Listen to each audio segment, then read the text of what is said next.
Hello and welcome to the Hellraiser blog. Please guys, if you enjoyed today's blog, hit the subscribe button. We love growing the Hellraiser boxing YouTube family. Today's blog going to look at Dereck Chisora versus Dillian Whyte, the rematch.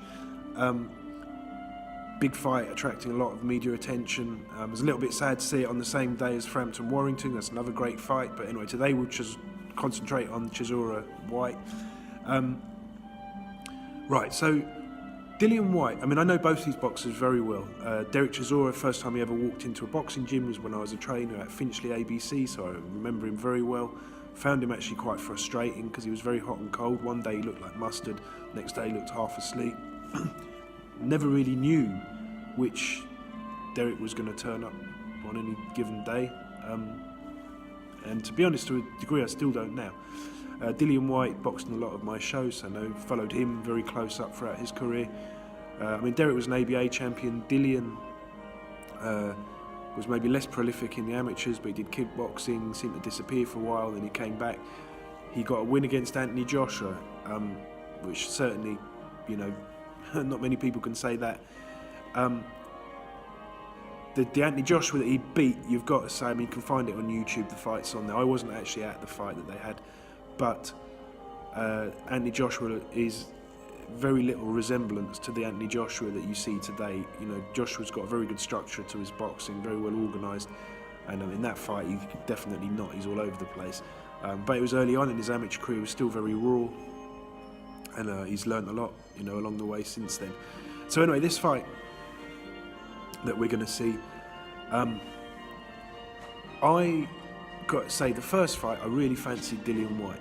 I thought, you know, Dillian, he's got a height advantage, he's got a reach advantage of 10 centimetres, a height advantage of 6 centimetres.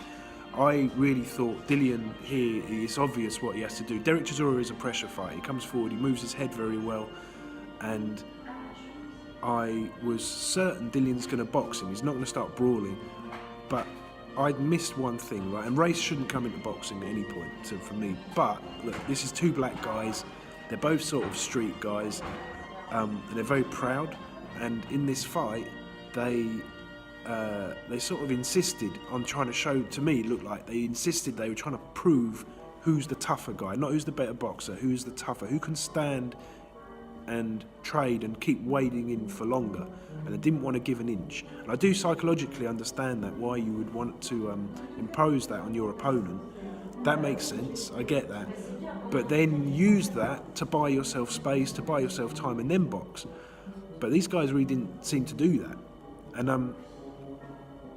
I blame Dillian Whyte for making it a much harder fight than he could.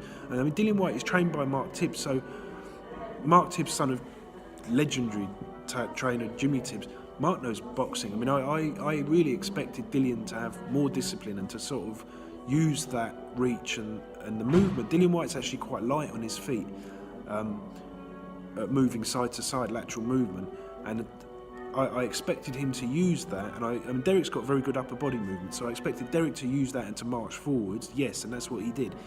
And actually, it worked for him. And the reason why I think it worked very well for him is because Dillian pretty much did the same, wanted to show that he was the tougher guy. The problem with it being that, from Dillian's point of view, I think Dillian actually could have made it much easier for himself if he'd have used the movement, if he'd have made it look like he's going to stand and trade. And then as Dereck started wailing away, start to step off to the side and throw straight shots and use that foot movement to good effect to counter Dereck, counter his initial sort of wave of attack, then I think Dillian could have won it quite handsomely. A lot of people actually after that fight even thought that Dereck Chisora won the fight.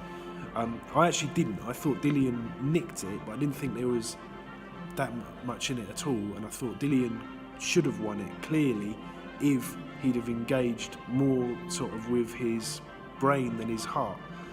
But it was clear to me that both of them, and look, who knows, that can happen again. I mean, I'm sure, like his trainer Mark Tibbs, I'm sure will have said to Dillian for the next fight, look, box him more, keep it at range. Why are you giving away all your advantages and playing to his advantages? You know, we want to see you win this at a counter and move on. We'll see, guys. I mean, Dereck, you can't really fault him for his tactics in the last fight, because I think that's what he needs to do. He needs to get in close and turn it into as close as he can to a street fight. Look, different judges, and he would have won the last fight. You know, I mean, they could have had 20 judges. You might have had like maybe 12 going for Whyte and 8 going for Chisora, where only have 3 judges that count. That it would have been possible for him to get that decision. It wouldn't have been like that outrageous. But as it went anyway, Dillian won it. I'm going to tell you now, I expect Dillian to win again. I actually think he'll win on points. I don't think he'll knock Chisora out. It could happen. These are 2 big guys, and they can definitely both punch. Because I always ask the opponents after fights, and Dillian Whyte boxed on a lot of my early shows, so I would ask the opponents, right, okay, what level is he at? And they all said, no, Dillian Whyte can really punch. He's very fast, and the punches have definitely got some buzz and some sort of sting to them. So it could end early, but I actually don't expect it to. I expect Dillian to actually box more this time, to actually be more disciplined in how he fights, and not, I think, going into, I mean, look, I assessed the first one. I thought, right, Dillian will win this, he'll outbox him, but by using movement and length.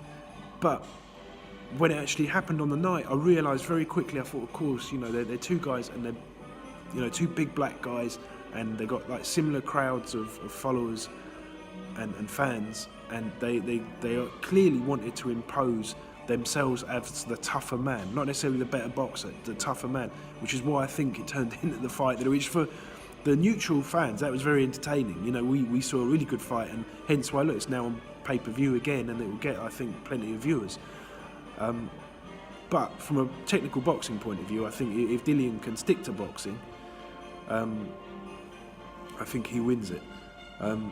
We'll see. I mean, the winner, I mean, Dillian is number 1 in the WBC, and has been for some time, so the winner of this, which I think will be Dillian, should be able to then enforce a mandatory position, surely. I mean, he seems to have been number 1 forever. I mean, we'll see, but I mean, I think obviously there's a potential of a Joshua fight rematch there, which you know, I think that there would be demand for that. But okay, from a betting point of view, I mean, I wouldn't bet on the fights. Heavyweight boxing can go either way. You know, I like when I feel really certain, right, this is what it is, and the bookmaker seems for whatever reason to have gone a different way, but I'm so confident that this guy, that's what I like.